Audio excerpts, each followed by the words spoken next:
وما تكون في شأن وما تتلو منه من قرآن ولا تعملون من عمل إلا كنا عليكم شهودا إذ تفيضون فيه وما يعزب عن ربك من مثقال ذرة في الأرض ولا في السماء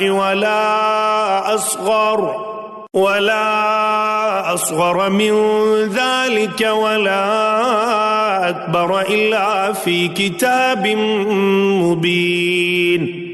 اور آپ کسی حال میں ہوں اور من جملہ ان احوال کے آپ کہیں سے قرآن پڑھتے ہوں اور جو کام بھی کرتے ہوں ہم کو سب کی خبر رہتی ہے۔ جب تم اس کام میں مشغول ہوتے ہو اور آپ کے رب سے کوئی چیز ذرہ برابر بھی غائب نہیں، نہ زمین میں اور نہ آسمان میں، اور نہ کوئی چیز اس سے چھوٹی اور نہ کوئی چیز بڑی، مگر یہ سب کتاب مبین میں ہے۔ الا ان اولیاء اللہ لا خوف علیہم ولا هم يحزنون۔ یاد رکھو اللہ کے دوستوں پر نہ کوئی اندیشہ ہے اور نہ وہ غمگین ہوتے ہیں۔ الذین آمنوا وكانوا يتقون۔ یہ وہ لوگ ہیں جو ایمان لائے اور برائیوں سے پرہیز رکھتے ہیں۔ لهم البشرى في الحياة الدنيا وفي الآخرة لا تبديل لكلمات الله ذلك هو الفوز العظيم۔ ان کے لیے دنیاوی زندگی میں بھی اور آخرت میں بھی خوشخبری ہے، اللہ تعالیٰ کی باتوں میں کچھ فرق ہوا نہیں کرتا، یہ بڑی کامیابی ہے۔ ولا يحزنك قولهم إن العزة لله جميعا هو السميع العليم۔ اور آپ کو ان کی باتیں غم میں نہ ڈالیں، تمام تر غلبہ اللہ ہی کے لیے ہے، وہ سنتا جانتا ہے۔ الا ان لله من في السماوات ومن في الارض وما يتبع الذين يدعون من دون الله شركاء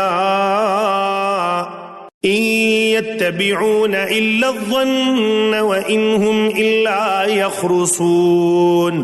یاد رکھو کہ جتنے کچھ آسمانوں میں ہیں اور جتنے زمین میں ہیں یہ سب اللہ ہی کے ہیں، اور جو لوگ اللہ کو چھوڑ کر دوسرے شرکاء کی عبادت کر رہے ہیں کس چیز کی اتباع کر رہے ہیں؟ محض بے سند خیال کی اتباع کر رہے ہیں اور محض اٹکلیں لگا رہے ہیں۔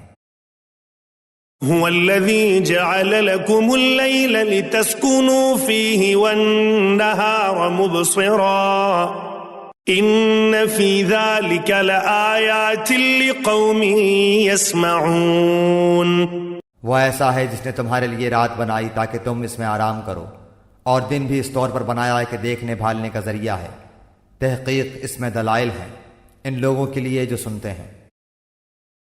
قالوا اتخذ الله ولدا سبحانه هو الغني له ما في السماوات وما في الأرض إن عندكم من سلطان بهذا أتقولون على الله ما لا تعلمون۔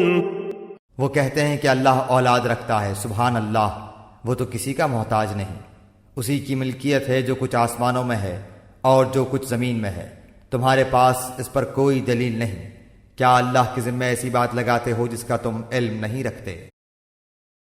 قل ان الذين يفترون على الله الكذب لا يفلحون۔ آپ کہہ دیجئے کہ جو لوگ اللہ پر جھوٹ افترا کرتے ہیں وہ کامیاب نہ ہوں گے۔ متاع فی الدنیا ثم الینا مرجعهم ثم نذیقهم العذاب الشدید بما كانوا یکفرون۔ یہ دنیا میں تھوڑا سا عیش ہے، پھر ہمارے پاس ان کو آنا ہے، پھر ہم ان کو ان کے کفر کے بدلے سخت عذاب چکھائیں گے۔